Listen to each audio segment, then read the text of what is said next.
Hi, my name is Dr. Law. I'm a craniofacial surgeon here in Dallas, Texas. I want to talk today about performing a satisfying cleft lip and nasal repair and the importance of the muscle underneath it. You can see here on this wide unilateral cleft lip and palate for this young child, it's not only the skin height and balance, but it's also the underlying muscle. So the muscle also has a certain amount of height that has to be matched on each side, but also the orientation of the muscle fibers. On the cleft side runs up into the nose here, on this side runs into the base of the nose. And those muscle fibers, as they run up, they really need to come across. So they have to come across the lip.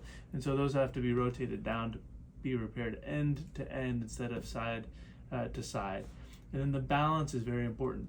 Part of why this part of the alveolus and the maxilla is pulled way up to the left here on the screen and the right on the patient. The reason it's pulled up is the muscle is pulling on this side, but the muscle on this side can't bring it back and bring it down. And so the nose is also pulled off to the right.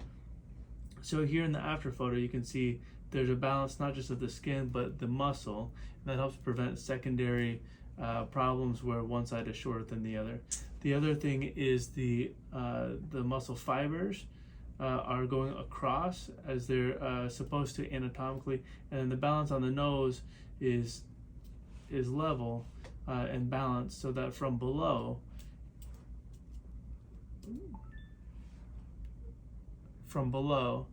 the septum and the columella are upright and balanced and not pulled off to one side, and you don't see that septum sticking off on that non-cleft side causing nasal obstruction.